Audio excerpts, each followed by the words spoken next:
Good afternoon, one and all. Thank you so much for joining the webinar today. We're going to talk about autonomous mobility at airports. It's a complex and fascinating area. It's truly important to the entire evolution of autonomous vehicles of all kinds in all applications around the world. It happens that in the contained very complex environment of an airport. There are numerous trials going on around the world, and the applications are highly sought after by the airport authorities to relieve an array of problems, which we'll talk about shortly. But the automation at the airports doesn't just include moving people. It also includes sometimes moving baggage, moving equipment, and even the process of towing the planes to and from the gates. So this application in a environment that is accustomed to adaptation and intense technology and intense monitoring of vehicles and people is an extraordinary opportunity for the evolution of autonomous vehicles in the world. I'm going to introduce the panelists briefly, and then we'll begin by having comments from Mika Lami coming from Finland, who presents a unique perspective and I think will be helpful in opening up these sessions. Among the panelists, I'll begin with Sarah Demori, Chief Operating Officer of Phoenix Sky Harbor. Phoenix Sky Harbor is an important facility and a hub throughout the West. It also has unusual range of climate conditions from one of the hottest airport tarmacs in the world during midsummer to very mixed temperature, mixed use the rest of the year. She is the Chief Operating Officer of the City of Phoenix Aviation Department. She leads the aviation facilities and services, operations, public safety, security divisions, including aviation, fire, and police operations.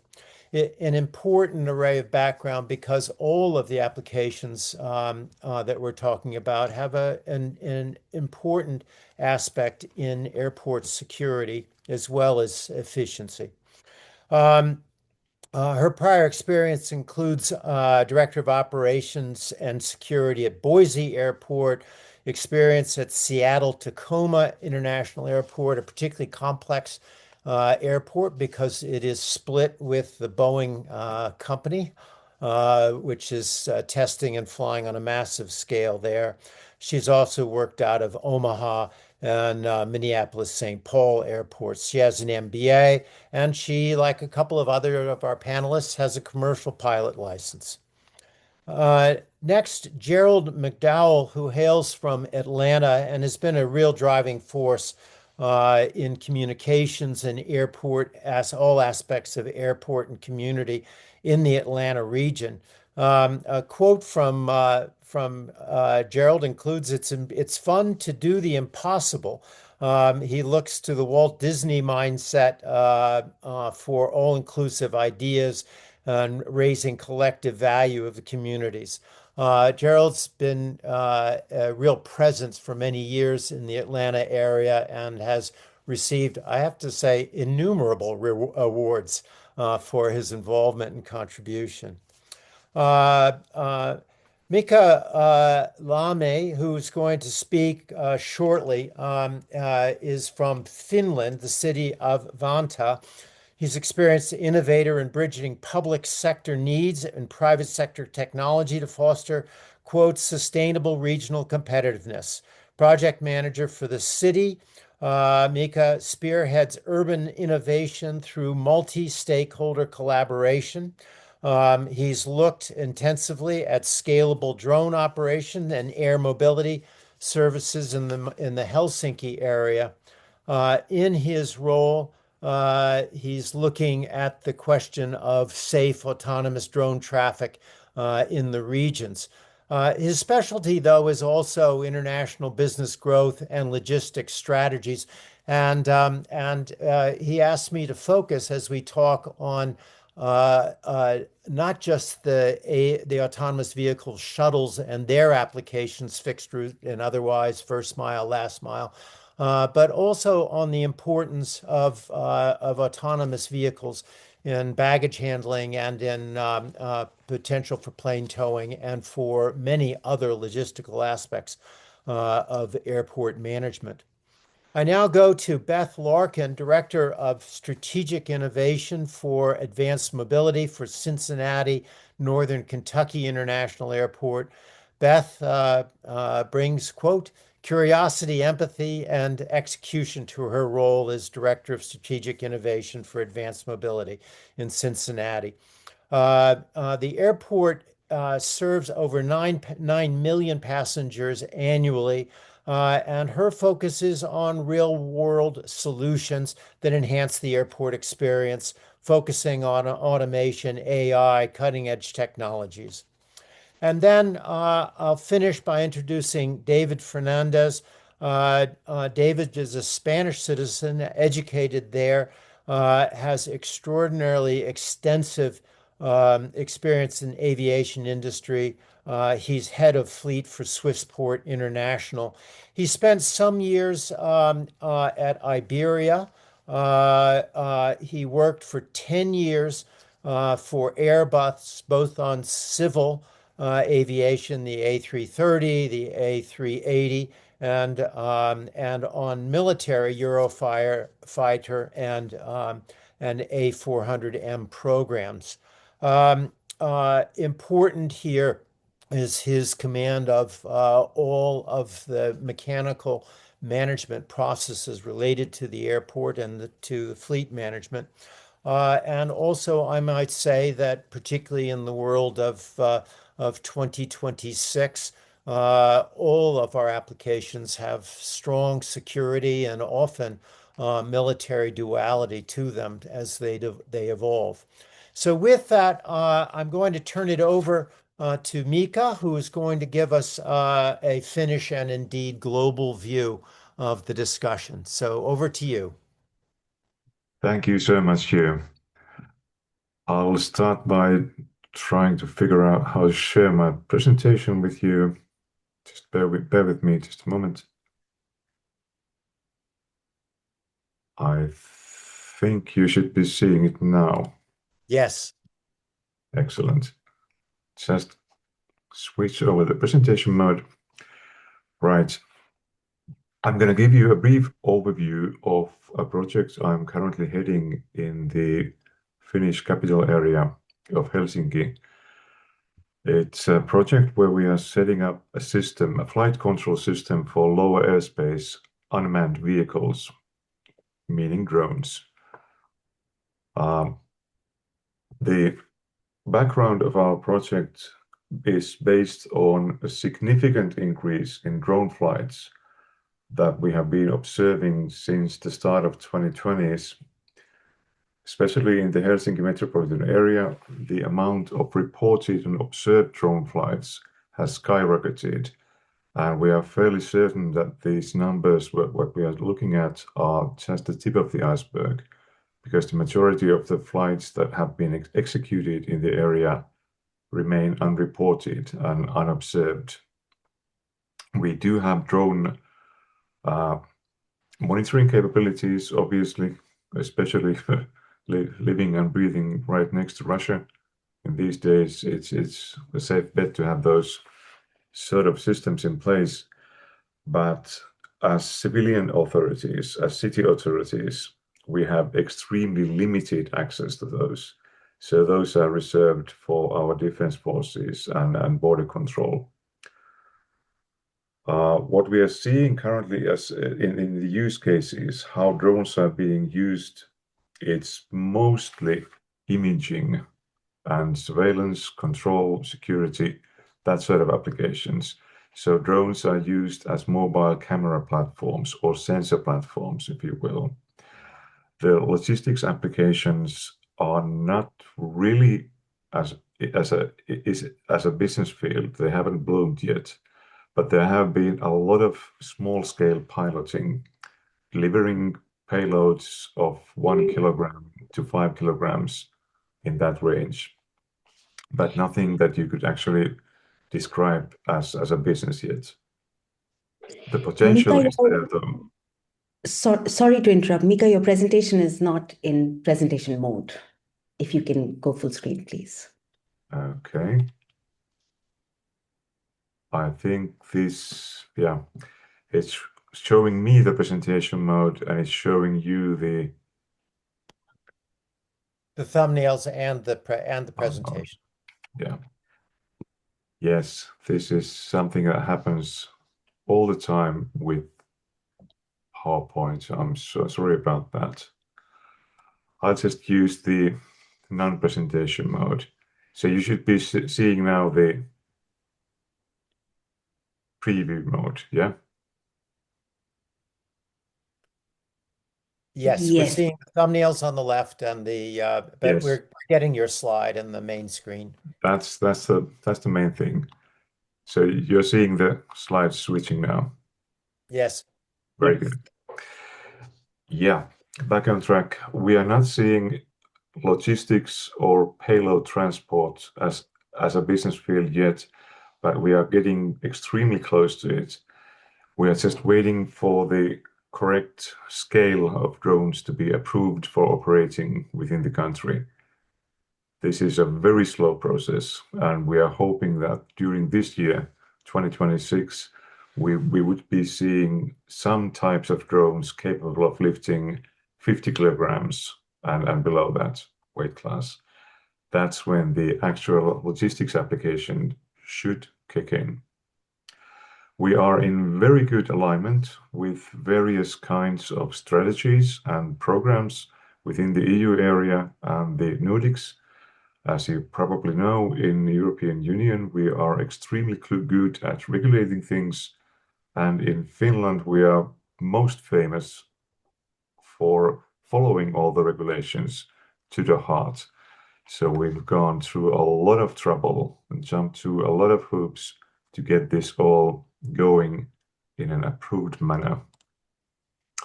What our vision and goals are for the project in the very near future, in the next couple of years, we want to see forming of a collaborative RDI ecosystem and get the cities especially in southern Finland, to work together. Also, to give the companies and the economical ecosystem in the area in the Nordics a very strong message that this is starting now. This is becoming an investable field of business in the very short time frame. We want to enhance the public sector capabilities. We want to give the cities the proper tools and understanding so that they can be responsible of their own lower airspace. And obviously, we want to kickstart a use-space development. Use-space is a system basically that is used for flight control for automated flights in the lower airspace. That is 120 meters and below. This is obviously a height that commercial airliners do not operate in, so this is restricted airspace. It's reserved for drone flights and electric flight vehicles only. What we want to do is to kickstart the public sector's capabilities of providing information, providing geospatial data for the systems that are commercially being used to govern these portions of airspace in every city individually. This is the capability that we are lacking at the moment, but it's the only thing that we are lacking before this becomes an actual business. However, we are facing some key challenges. We are sorely lacking in coordination. We are perhaps a bit too autonomous within our own system of government. The different cities and different government levels in Finland are very autonomous. They do their job and they coordinate with each other only when needed. So this is something we need to overcome. We need to build a much stronger level of cooperation and coordination with various parties. We are facing a huge trouble with airspace restrictions. Vantaa being an international airport city, especially, we are in quite serious trouble, as I will show you in a couple of photos next. Basically, the airspace is regulated and restricted so heavily that we are not capable of using even line of sight flight plans, let alone long distance flight plans. They are extremely challenging. We are having serious gaps in our infrastructure. Every drone or electric vehicle, flight vehicle, obviously needs a landing and takeoff site. And in the use cases of logistics, we do need some places and facilities to load and unload the cargo. We also need places to deliver the cargo to the landing and takeoff sites. So this becomes very quickly a question of zoning. Safety and acceptance is a foremost concern of ours. We do realize very keenly that all of this future of unmanned flight and using drones commercially, it simply literally won't fly if the public acceptance is not on our side. So this is something we are taking extremely seriously.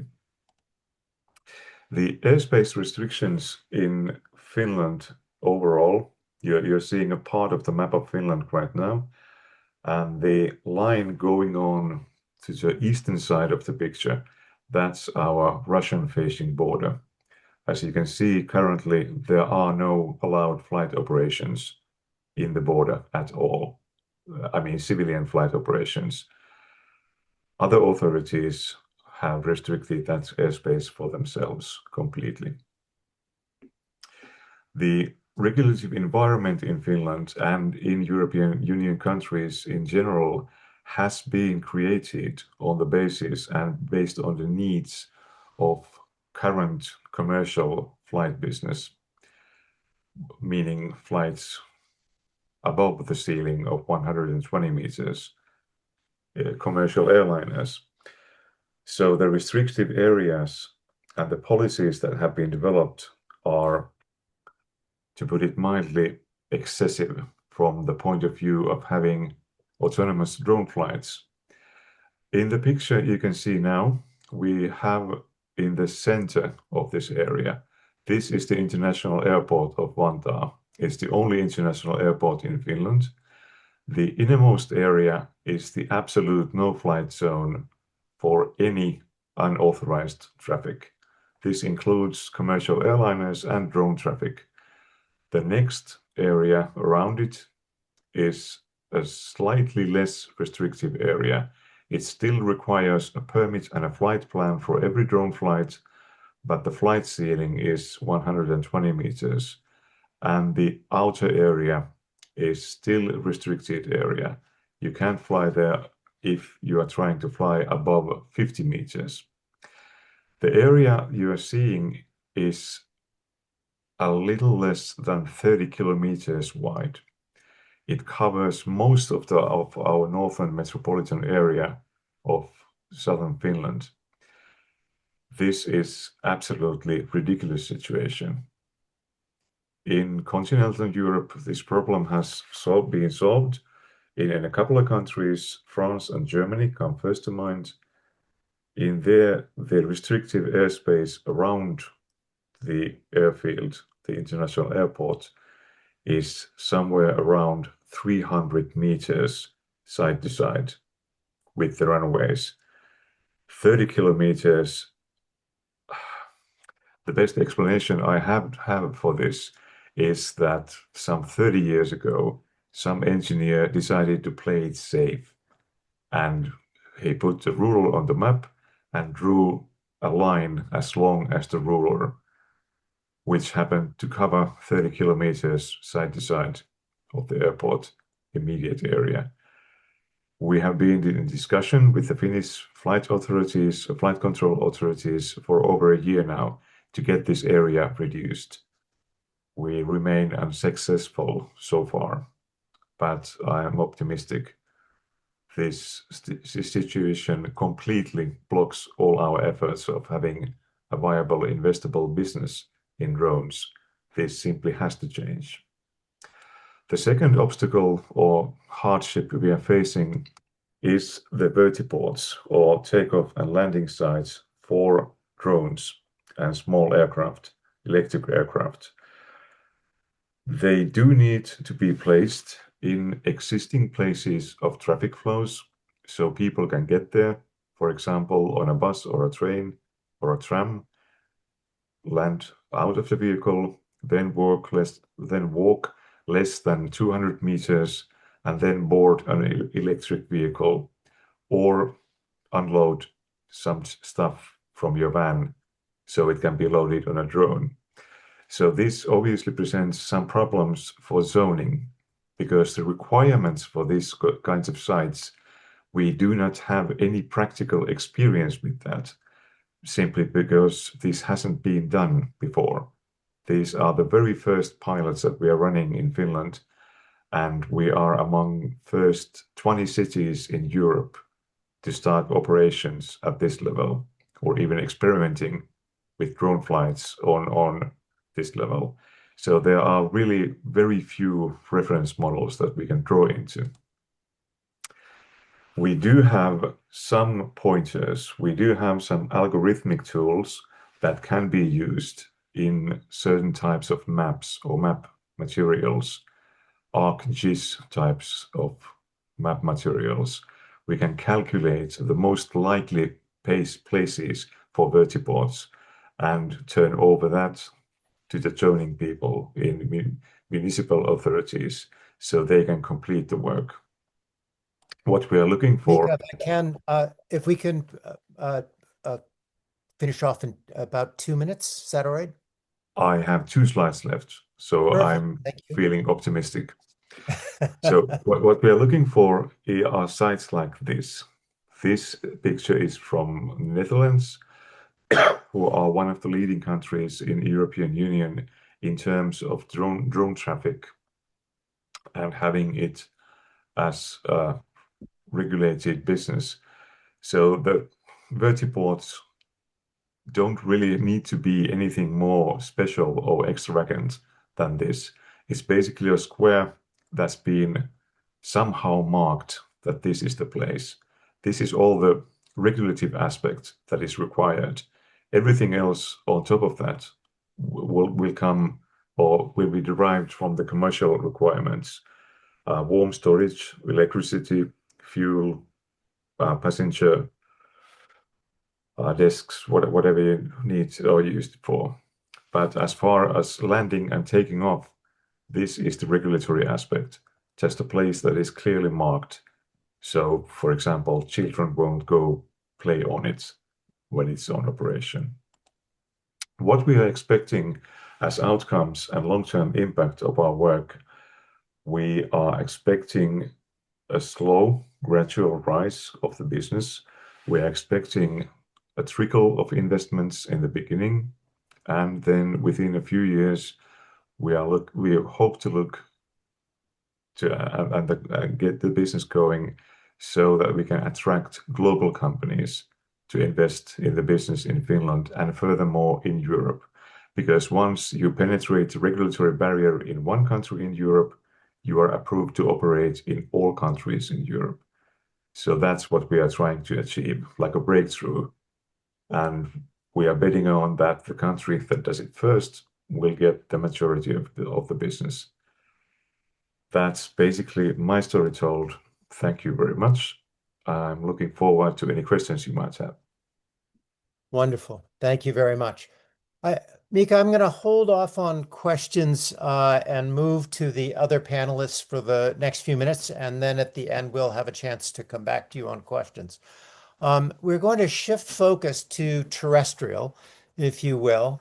I'm reminded, having said that as you talked about vertiports, that as my friends in the airport management business say, the flying is easy. It's only the takeoffs and landings that you have to really focus on. But now we'll shift to other aspects of the airport environment. And I'm going to pose questions that are relevant to all of us as we do several things that Mika alluded to. One, we deal with an intense regulatory and security environment. Second, the concept of safety is paramount, and in that context, the public acceptance is based on their sense of safety, and we're at the beginning of establishing that, whether it's drones or AV shuttles. We're also looking at an environment where many regulations were set up, as Mika said, by some engineer 30 years ago, well-meaning and full of information of that time, but didn't foresee the AI and AV environment that we're moving into. And then to your very central final point, which is if we can prove out trials at a significant international airport, whether it's in Europe or the United States or the Middle East or Asia, the fact is that things will begin to flow very, very fast.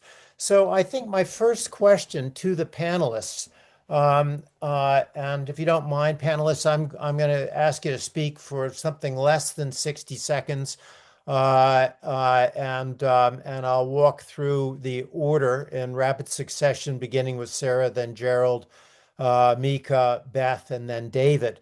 And my first question would be, in the AV trials at airports that you're either at or have thought about or studied, what did you find particularly interesting and instructive, and what should we be looking to as a group of professionals that are focused on this huge potential? So, Sarah, if I could ask you briefly to comment.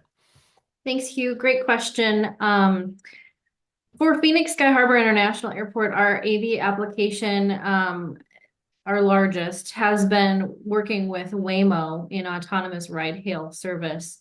We're the first airport in the globe to offer autonomous ride-hail service at an airport, and proudly for our community, it has been a success story. But to your point, to your question, I think we took a crawl, walk, run approach since this was so new, and also we needed community buy-in because this is a new concept for our community and for our employees to gain trust and understanding of the technology.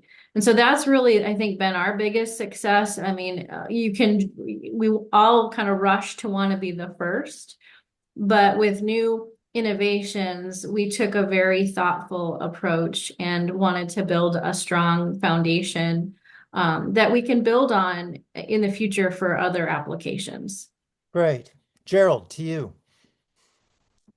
For the Hartsfield and Jackson Atlanta International Airport, our organization, we are piloting two technologies. One is microtransit, and the second one is an automated transit network using personal rapid transit. I'll speak to the microtransit first. The biggest challenge with Hartsfield, you have over 60,000 folks working at the airport, and then in and around the airport, you have another 150,000 people.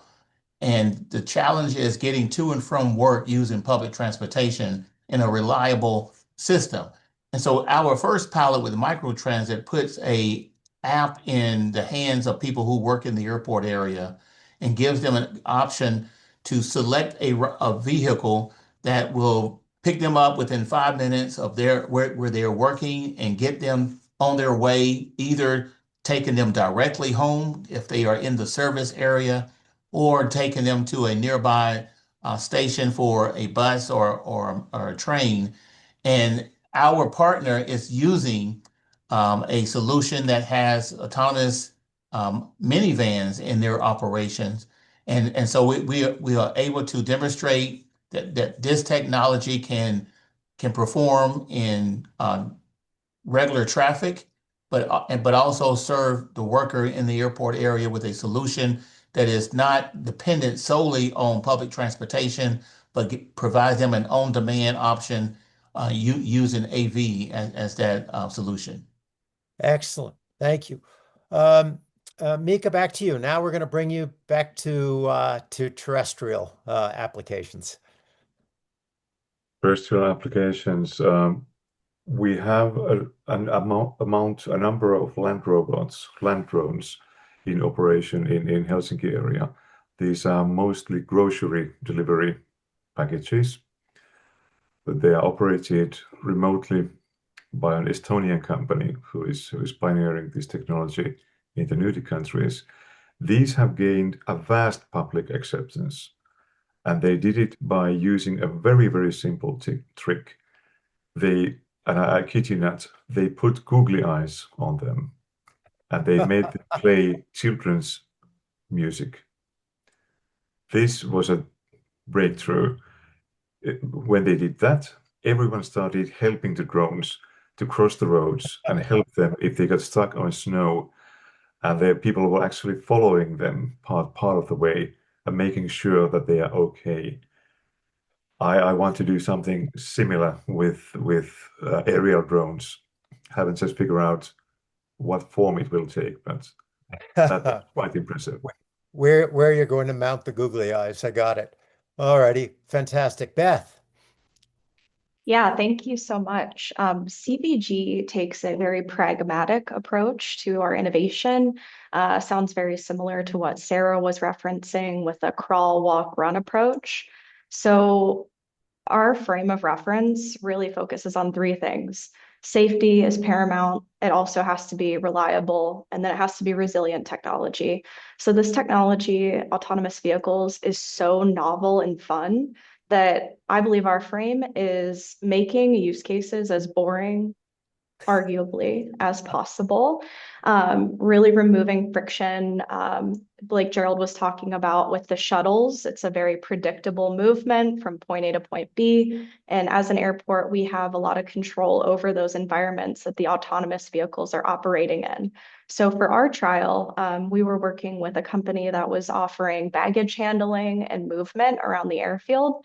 And again, that kind of helps with that public perception, getting to see the autonomous tug out there on the ramp, moving around, and then getting our employees used to seeing that technology around as well. Got Safe, it. reliable, boring, effective.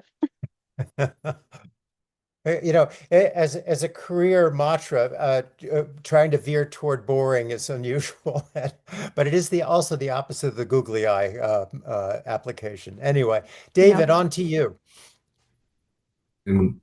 Sure. In fact, well, we as ground handler, you know that Swissport is the biggest ground handler in the globe. We are servicing one aircraft turnaround that is from the aircraft arriving to the gate until it's ready to depart. No, we are servicing one aircraft turnaround globally every 30 seconds. No, and why I say this? Because what we are focused is on maximizing our operational efficiency. That is what we are paid for, no, by our customers, by the airlines, no, and therefore by maximizing our operational efficiency, what we understand is we want our people that are having already a very harsh work below the wing and are also needing to be skilled in order to have a safe and also a very, let's say, efficient work. We want to keep them focused on working around the aircraft, and all other movements of the vehicles, all other movement of the staff, for us today is unnecessary but waste. And we want that necessary waste to our people today to be left to the technology to do it for them. So therefore, we want to get away from the to-dos from our people, any other tasks that are not incumbent on what to do around the airplane, and all of the things to leave it to technology. So therefore, that is the use case that we are wanting to the automated vehicles to jump into our operations on a daily basis. Fantastic. So I'll again go to each of you if you could try to answer in less than 1 minute. And this question, which has come up already, alluded to by each of you. We have latent public fear in many environments and there are many ways to overcome it. Sarah, you mentioned obviously the Waymo to see the robo-taxis operating in the airport environment. And then Beth and David have both talked about the use case on the ground servicing the planes. Let's talk about public acceptance and what you see as the pathway. Is it happening faster than you might have thought or more slowly? And what have you seen that helps people cross the divide from reticence to acceptance? Sarah, if I could start with you again. Sure, thanks. Great question.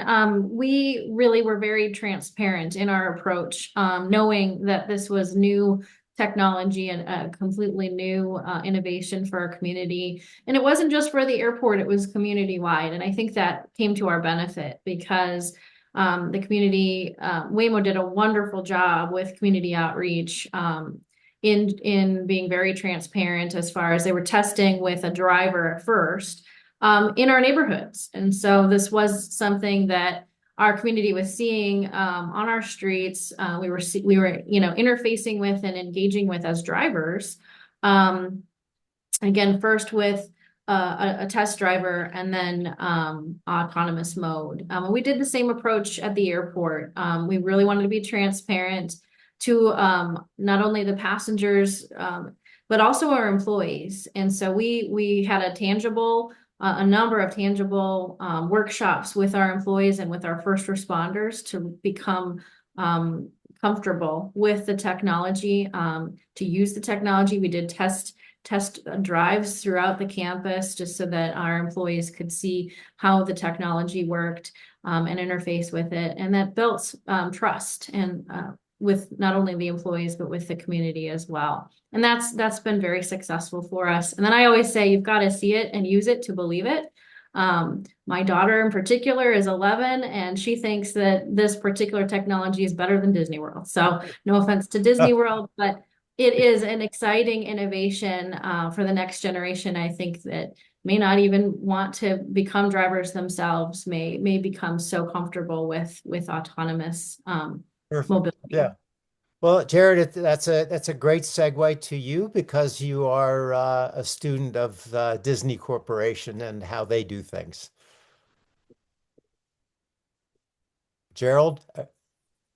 Yes. So for us, what we learned, we took multiple trips, 8 or 10 trips around the globe, looking at these technologies, and what we discovered with our elected officials and other stakeholders on these trips is that once they got in one of the vehicles and took a ride, they became a believer. So for our 2 pilots, what we have done is we created what we're calling a mobility experience center here in our office, where we can bring the general public to the office.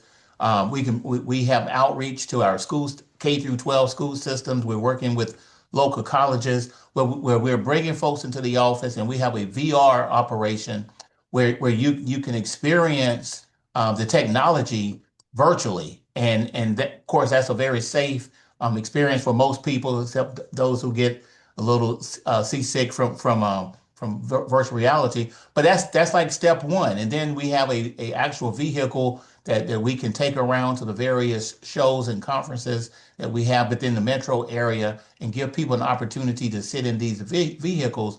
But that's also the main reason for the demonstration is that we have a half-a-mile track for personal rapid transit where people can actually get in one of the vehicles and take a ride for a half a mile. And so those different options for people to either virtually experience the technology, sit in one of the vehicles at one of the conferences or shows, or take a ride during the demonstration is a way of helping the general public embrace this technology that is emerging.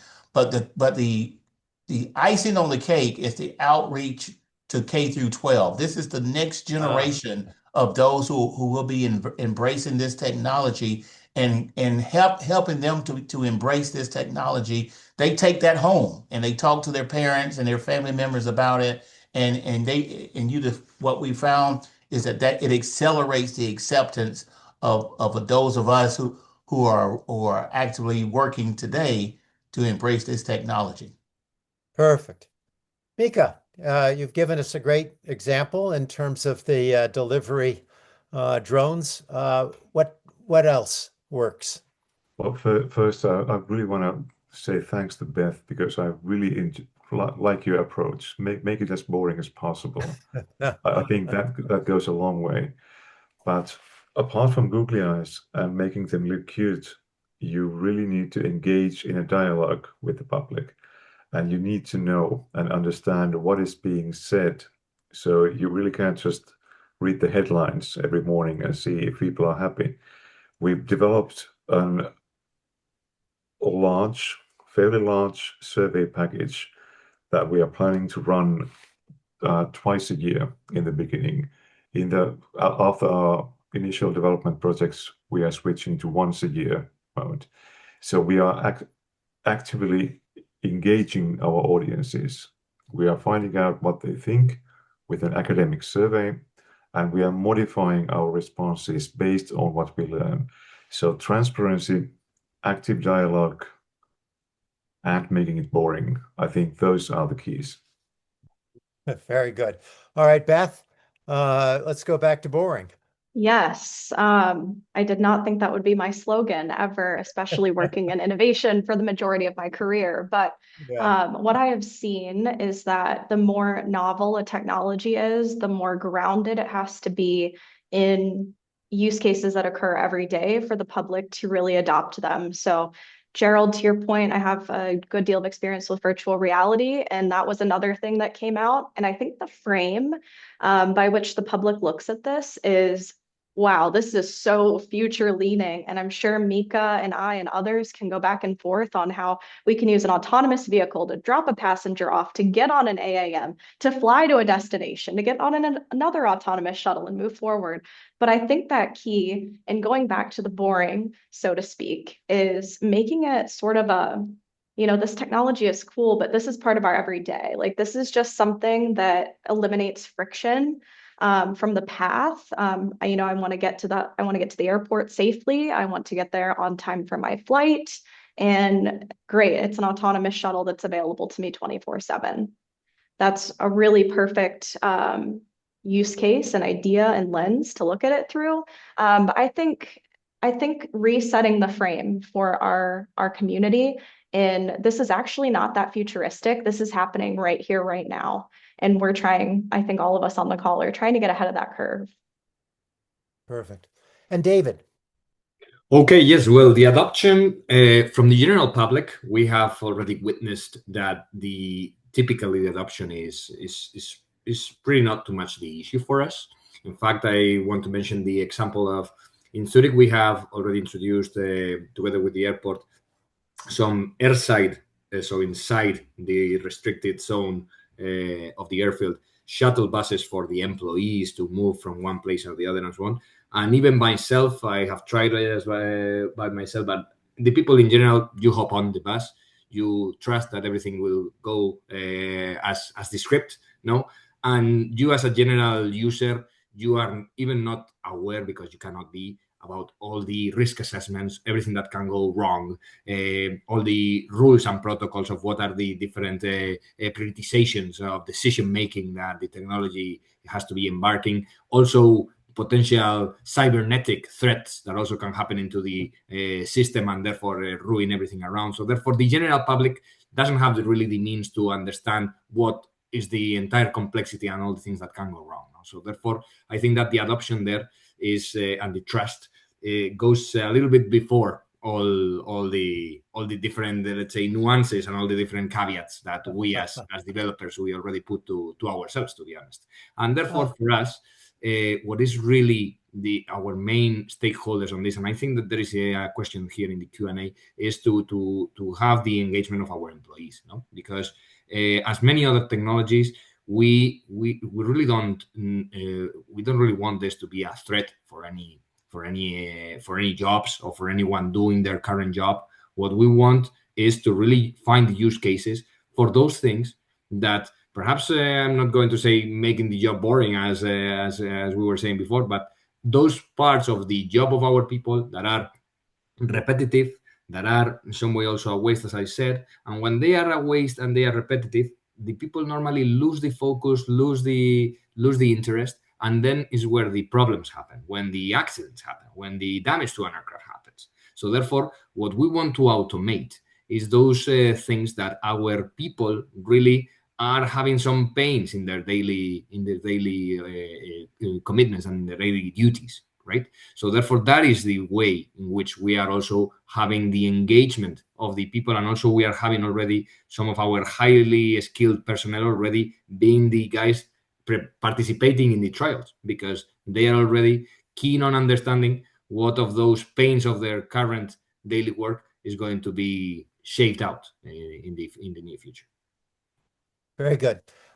Very briefly, spinning off of those remarks, just very quickly, each of you, executive acceptance in the airport administration, including sometimes boards and community boards. Can we just go briefly? Is that ahead and forward-looking or a mixed bag? And you don't need to name names, but what's your experience like there? Because each of you are at the forefront of autonomous technologies. Sarah, you.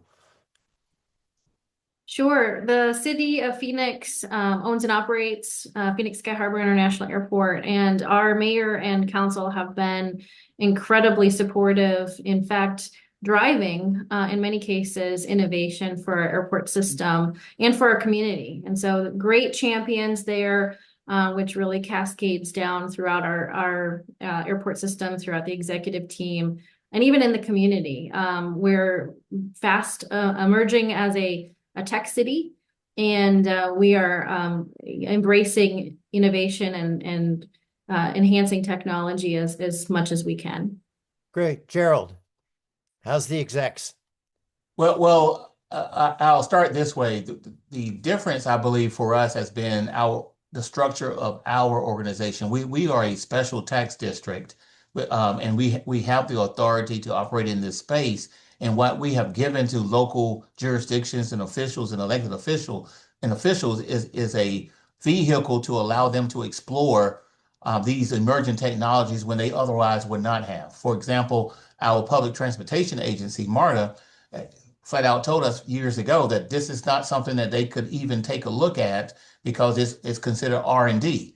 Whereas but they can piggyback with us, which is what the airport has done and the local jurisdictions have done, is that they've utilized our structure, our organization, to explore these emerging technologies. So they have overwhelmingly supported, the investigation of these emerging technologies, but they needed a vehicle to allow them to do that, and that's what we provide.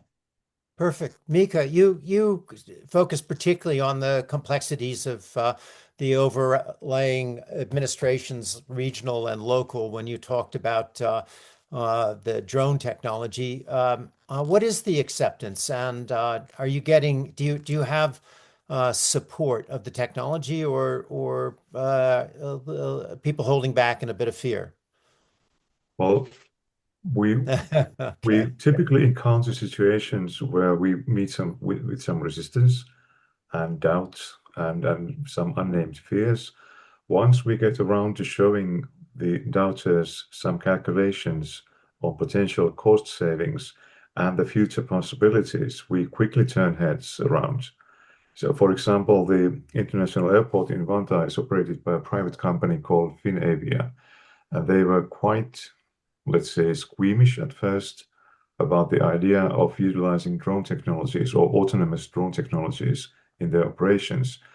When they learned the potential cost savings in terms of area security and health inspection of facilities, they became very quickly one of our most important allies in discussing about the lifting of the restrictions in the area. Got it. Perfect. Okay. And Beth. Yeah, so I think in two words, supportive and curious. And then just to echo what I'm hearing a lot of the fellow panelists say, it's sounding to me like, in general, exposure is more meaningful than educating both the public and key stakeholders about this particular technology. Gerald, I love what you said about actually giving executive leadership the ability to go into those vehicles and test them out, give them a ride. I think that in general, like I said, very supportive, very curious. There's a lot of support for pilots. I think the issue is not particularly with the technology. I think that there's maybe some hurdles to scalability, right? Hurdles including procurement, especially at an airport, and insurance liability, meaning to say that the hurdles are more organizational, they're not technical. So I think that's something that we could segue into perhaps later in this conversation, but definitely supportive, definitely curious. Wonderful. Good. David. Yep, I would agree with Beth on this one. And the way I would phrase it is, the typical reaction that we see is that yes, you're mostly welcome to introduce this. We really want to support it, but we typically see that let's say welcoming reaction coming together with two caveats. To be honest, one is the one that we normally expect and we normally, already take and accept, that is the first caveat is, okay, we welcome it as long as you fulfill all the regulations and all the things that apply to our current standards. And we take it because at the end of the day is our ABC, is our daily duty, and therefore to operate as we are operating today is what we are already having in our DNA. So therefore that one, we find it reasonable. The other one is that when we start to tell them, yes, but perhaps the airport should also try to make things a little bit easier and perhaps some infrastructure changes here and there. And let me put that as a simple example. Roundabouts. Roundabouts is because the people have to coordinate itself with the traffic and so on. When you have got a connected airport of unmanned vehicles, you don't need roundabouts. You need other kind of paths and other kind of roadways and all these kind of things, or even the entrance into the baggage halls, or all these things. No, so the autonomous technology can go two ways, whether to have to overcome all the current physical infrastructure barriers, or if possible to also advance and progress the infrastructure of the airport in a direction where it can be more enabling to this. No, and that is where things become a little bit rough. But other than that, supportive and curious, I also stand to this one. Excellent. So let me shift a little bit and focus on people movers, the autonomous vehicle shuttles. There are tests around the world, as you all well know, and some of you implemented them. Let's just talk about, if you could briefly each, and I'll go through the same order if you don't mind, of people, to just pros and cons of the AV shuttle implementations as you see it, both in your own environment and as you see it in the trials in other airports. And Sarah, again, to you. Sure, we are just now embarking on in that territory. So we're in that kind of a test mode, and we're learning. But so I can't speak to any use case for us specifically, but around our industry, I think there's a lot of successful integrations and applications, and I do think that this is a model moving forward that airports will be adopting. I think as long as we can do them safely and reliably, to Beth's point, not necessarily boring, but I do think that moving forward, as we need to look more innovatively and creatively in solving some solutions in our congested airport terminals and on our roadways as well. And so we're starting on the land side for Phoenix, and we're again in a test market now, and we're learning from our peers. Got it. Okay. Is there a particular trial that you found particularly helpful to you and your application? You looked at Dubai, you looked at Oslo, you looked at Tokyo. I can't think of anything specifically. We've looked just holistically, and there are some pros and cons based on what has been gleaned from other use cases. You know, there's a saying, when you've seen one airport, you've seen one airport. And that kind of applies in this case too, because every airport is different, and it depends on sort of the infrastructure, the scalability. You know, our airport is incredibly congested and in a very small footprint in an urban environment. And so we're starting landside, which is very complex, also under a tremendous amount of construction right now. And so we're trying our best to learn from other airports that have had similar conditions. Good. Gerald, to you. One of the biggest lessons I think that we've uncovered and discovered that we're addressing is in introducing the technology is not to be disruptive to the existing operations of the airport, and helping them to identify and to document how to make the transition from how it's done today and how it will be done in the future. And so there's a lot of groundwork that is necessary to understand the operation as it exists today, and then how to create a transitional period to utilizing the new technology. Great. Huge help. Mika, to you. I really don't have any direct experience at this particular subject. You have to remember, I'm much more an aerial guy than ground-based guy. So if you don't mind, I'll just skip this one. Fair enough. Very good. And Beth. Yeah, Hugh, thank you. We are also beginning our exploration here as well. So we're not actively involved in a trial at the moment. But what I will say is my perspective and frame on AV shuttles is that traditional transit models, often have stops at certain places. People may or may not be getting on or off at those stops. So what excites me the most about an AV shuttle is maybe more opportunity for route optimization, making sure that those vehicles are stopping in the appropriate places where the most congestion is, and then really understanding the consumer journey before they enter our airport doors, which then in turn could help us identify traffic patterns on our airport and maybe send those shuttles in another direction if a particular area is getting too congested. Excellent. Okay, good. And David. David, by the way, in answer to Sarah's remark about she said, when you've seen one airport, you've only seen one airport. You're operating across many airports. Sure. What are the Exactly. differences? And perhaps that is one side of the SATs, to be honest. But let's start with the GLADs. The GLADs is for sure we are seeing potential in all asset types around the airport to really have certain automation introducing to them.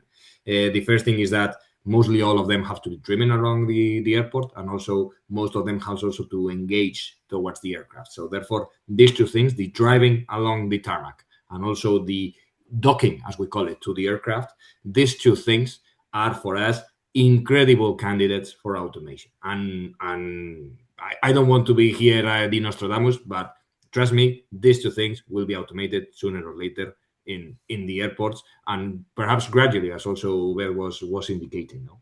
So therefore, yes, we have already seen that that this technology enables that and really is the right direction. On the SATs, the first thing is the scalability of this, and I think that perhaps we can talk a little bit about this. In the very big hubs, for us, Zurich, of course, is a very big hub, but we also operate there in JFK, a very large operation, also in LAX and in Chicago, in O'Hare. The big hubs, also with big long distances, with very quick turnarounds, with very congested gates usage. This really makes sense. But is this a vast extension of the portfolio of airports out there? I mean, we are having 300 stations in our network. Big hubs, nearly 20. You know what I mean? So therefore, the scalability of this, how much that can be, because if you go to Boise, perhaps our operation in Boise, I don't see the business case building up just right now. You know, this is my point. And the other point that is also in the SAT is this is more based on the business case, because of the fact of we would go full-fledged of introducing autonomous operation to the very latest extent, because the technology is already in most of the cases there. But because of the readiness and because of the adoption, we would have to face it. But that phasing supposes introducing hardware partially ready, also doing partial introduction. So therefore, the investment multiplies the required amount of spend. Instead of we would be able to go full-fledged from the beginning. But of course, it is clear that we cannot go full-fledged from minute zero. So therefore, these are the two SATs that we are getting around where this could really make sense. So far, today circumscribed in these larger ports, and also the phasing that perhaps can be hindered by the amount of investment that this would require. Very good. Let me, there several of the questions that have come up in the Q&A do relate to scaling. So if I could ask each of you to talk a little about scaling, timeframe, and investment. David's given us the parameters of that question. But beginning with you, Sarah, bringing autonomous vehicles, both on the tarmac as well as shuttles and the use of robo-taxis, as you've pioneered. What's the scaling, and how fast is this moving in terms of time frame? Because we've got innumerable trials around the world, by and large, very successful, but this next step to sizable implementation, to David's point, how does it look? And throw a dart. What's the time frame, and what are the hurdles? So first to you, Sarah. Sure. Well, I think quite simply, the toughest part perhaps is behind us, because we've already done a significant amount of testing, and we've had a great deal of lessons learned. We again took a crawl, walk, run approach with Waymo, because it was the first and a new technology and a new concept for us, that took an extensive amount of testing first. And so, you know, and we also started with a very small portion of our landside terminal complex, and we grew from there, both starting with testing. And then once we adopted the service, we started small. We started outward in our outer landside services at our SkyTrain stations, and then we moved inward to our more complex terminal facilities. So we started small, and we worked inward there. For our landside autonomous shuttle that I spoke to in the previous question, same thing, although the adoption has been a little quicker, because we're implementing some of our lessons learned that we learned with Waymo. We have not endeavored onto the airfield yet with any autonomous applications, and I think that, because that will be new, that will take an extensive amount of testing, and would perhaps turn the clock back over, and we'd start over with our testing, because it's a completely different environment than our landside applications. But to your question, I think that moving forward, we can.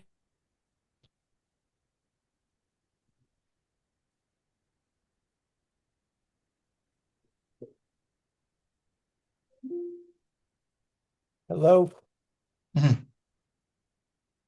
I I'm here. I lost the audio for a second. Go ahead, Gerald. Great. Okay.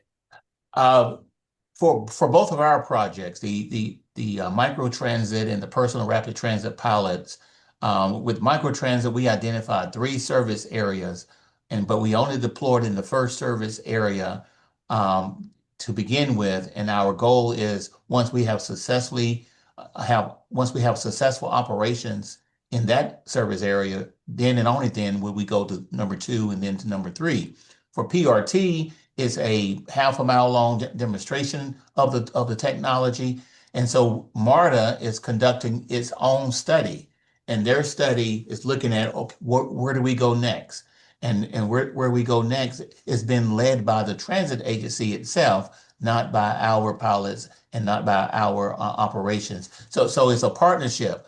We're doing the demonstrations, we're doing the pilots, but the transit agency is leading the scalability of both of these. Is where do we take it next, and what does that look like based on their experience and their aspirations for where they would like to go with the two technologies.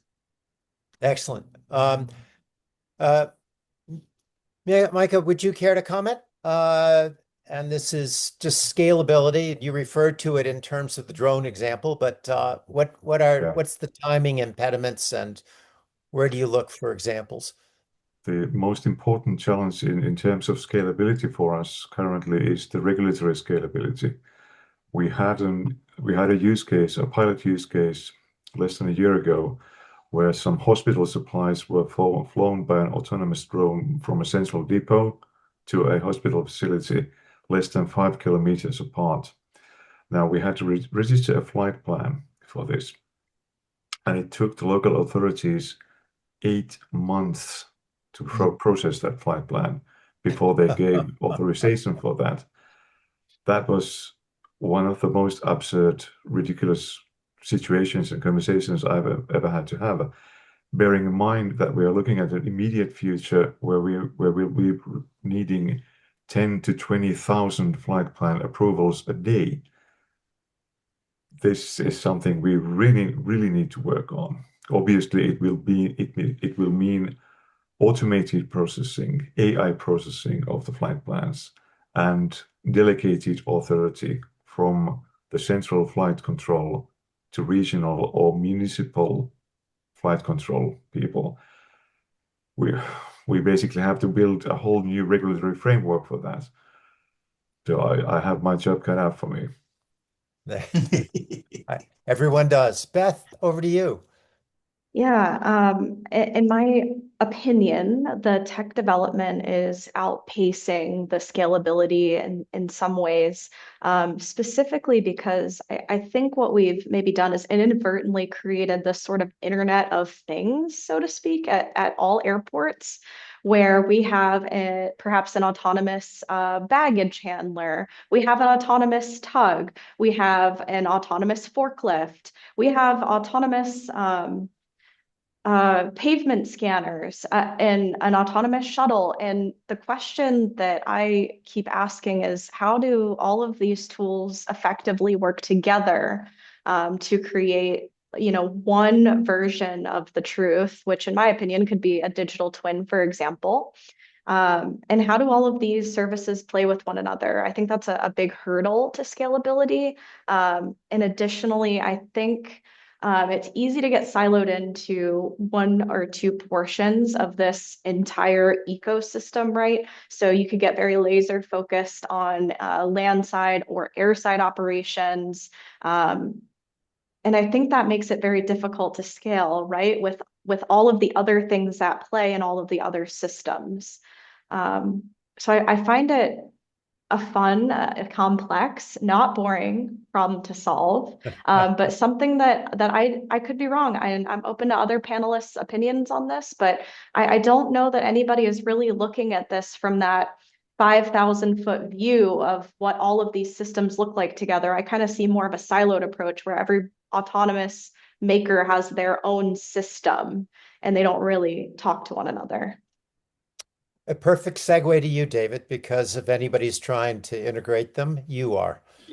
Exactly, and in fact, well, it's not only on the autonomous vehicles market. No, every company tries to in some way grab you on their own environment. No? But at the end of the day, what we see, it's the key here is to us to start with already use cases that are operationally positive, that they are also making from a business case also a positive return on that investment, and therefore we already have got a couple of them, starting with our home base in Zurich. So therefore, we are staying with our feet in the ground. We are finalizing our trial now at the end of this quarter, and we already have got plans to release the request for proposal for the different manufacturers for a particular use case that we want to bring baggage from a remote terminal to the main terminal building there in Zurich. We know that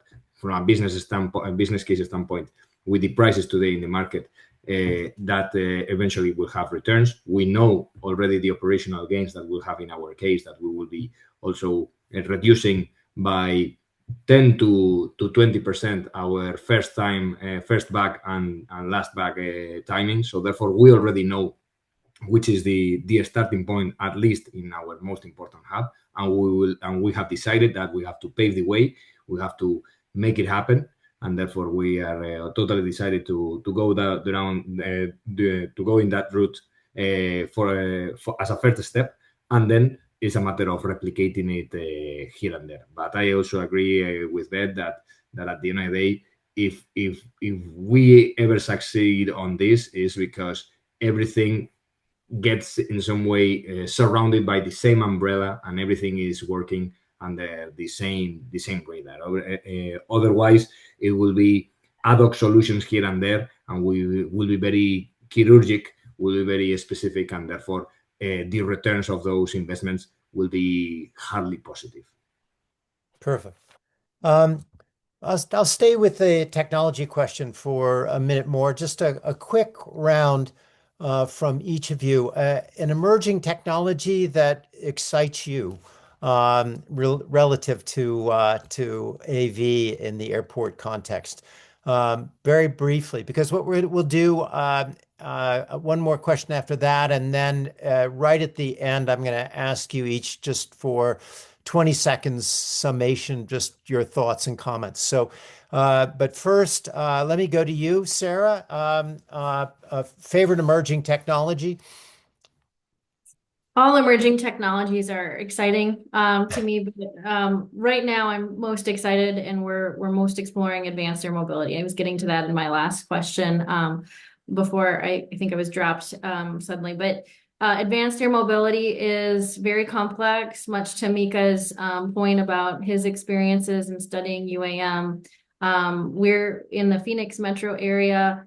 Sadly, not in my zip code, but there are certain parts of the metro area that are already receiving autonomous Amazon delivery in their backyards, and that's very exciting from a consumer standpoint. But then from an aviation standpoint and from the airport operator standpoint, the thought of connecting our community to rural communities and to other parts of the state of Arizona, perhaps to go skiing or for recreation or even for business or life safety needs, advanced air mobility applications are, I think, greatly emerging and very exciting.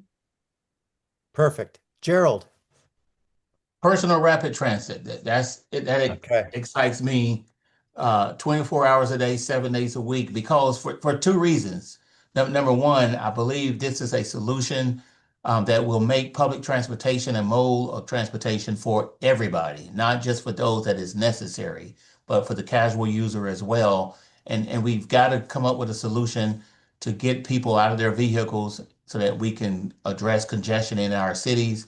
But the second reason is because here's a public transportation solution that is affordable for most communities. Today, high-speed transit and all these other options that we're talking about are usually for metropolitan areas.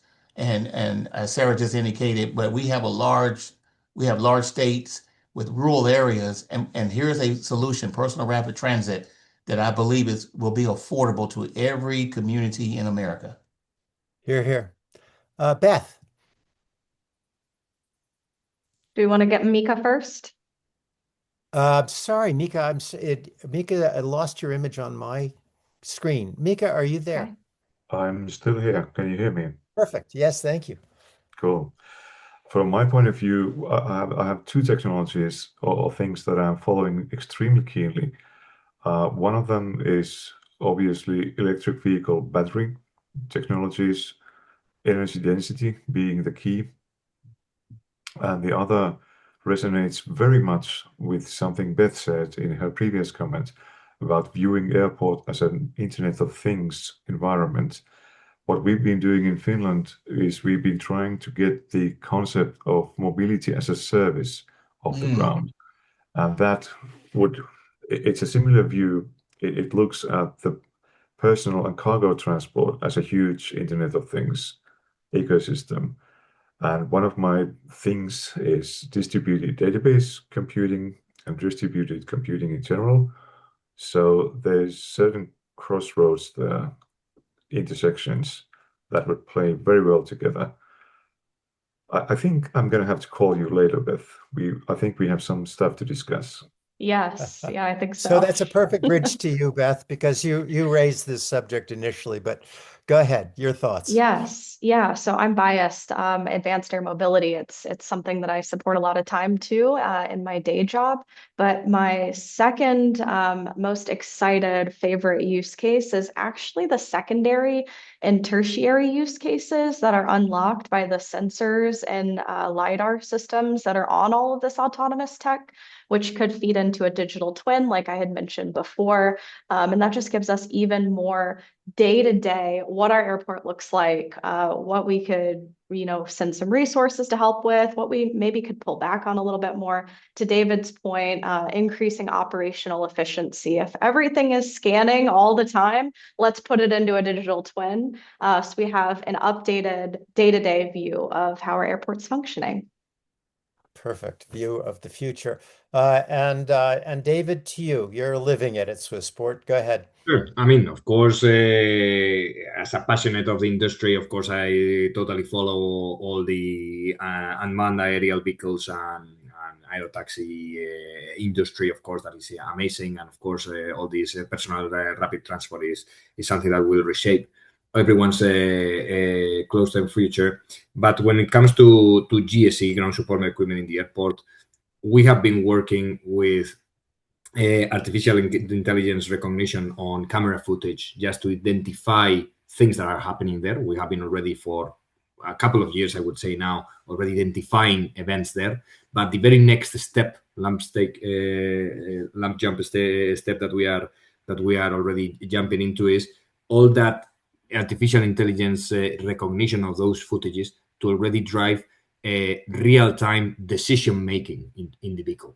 And that is the very next step, because that will be enabling us to not needing every single vehicle to program and to teach, hey, you have been here before, when it happens this, you have to do that. And therefore all this hard coding and all this kind of already preconditions and predefinition exercise that has to be done today when setting up routes and when establishing where the vehicles have to be and where they have to go, but already put on them that real autonomy of decision making and really explore the conditions that change every time in the tarmac. That is the very next step in which we are totally right now focused. I want to put you an example. Until now, if you were having an autonomous, I would say a baggage tractor, waiting in line in a roundabout behind a conventional car, and that car eventually is parked there because someone left it there. These things happen in an airport. Perhaps someone has just parked something where they shouldn't. But the traditional autonomous vehicle is programmed to say, hey, this unit is expected to be entering into the roundabout any minute now, and it can be staying there forever, because the other vehicle is already parked. With this kind of artificial intelligence recognition of the footage, then we get around it and we get the people and the vehicles already to experiment and to already make decisions of, hey, it is safe now to me to move a little bit backwards and then to overtake or something like that. So therefore, staying a little bit more on the ground again, because we really want to materialize things. This is the very next enabling of the technology that artificial intelligence through camera footage is right now allowing us to make another important step forward. Thank you so much. So we're about to wrap up. I'd ask each of you just if you had a 5 or 10-second comment on the future or any aspect of our discussion. Before that, to our audience, thank you very much for joining us. And to everyone, there is a conference in San Francisco at the end of the month, the 28th and 29th of January at the Marine Club in town, and it will be on AV and public transportation, not airport specifically, but airport is certainly a real component of that conference. At any rate, I thank the panelists very, very emphatically. You're great. This was so helpful and so interesting. But you have the last word, each of you. So Sarah, from the top.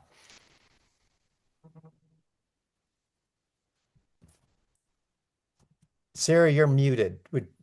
Last comment? I'm going to jump. Come back in if you can. Gerald. I would just say not to make the technology the focus. The focus is always efficiency and seamless operation, but let's not make the technology the object of focus. There you go. Mika. I couldn't agree with you more, Gerald. I'm a tech guy myself, and I tend to over focus on technology. But you're absolutely right. It's always about the people and the people's experience, how they feel about it. It's very important. Beth. There were really three themes that I was hoping to share today. The first one was the frame at which we as airports are looking at this technology, right? So safe, reliable, resilience. The second piece is exposure is more more meaningful than education. Big takeaway. My fellow panelists echoed that frequently. And then I'm rebranding boring to routine. Boring was bold, okay? Routine sounds a little bit nicer, right? So I think we can achieve that exposure through those routine movements at and around the airport. And thank you, Hugh. Thank you, team. Thank you, panelists. This was an awesome discussion. Wonderful. I'm still going to go with boring. Go ahead, David. Yep. So for me, it's exactly that. We have already checked that that the technology can do the mission. We also have found that there are use cases for this technology, and also we are already pressing as hell also our supply chain and our partners to really make this into the right price point and into the right return. So therefore, the only thing that I'm going to end up saying is this is happening, this is now, you are going to be eventually seeing. So therefore, do not wait for it, directly embrace it and find your own use cases. Perfect.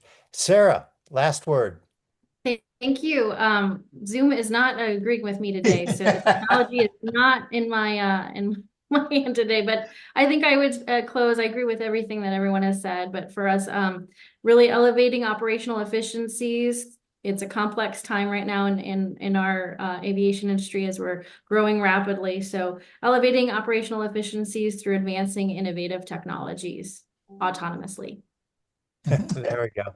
All right. Well, thank you again. Hope to see you all in San Francisco at the end of January for the Autonomous Vehicles of America Public Transit Conference. All the best. Bye-bye. Thank you, everybody. Thank you.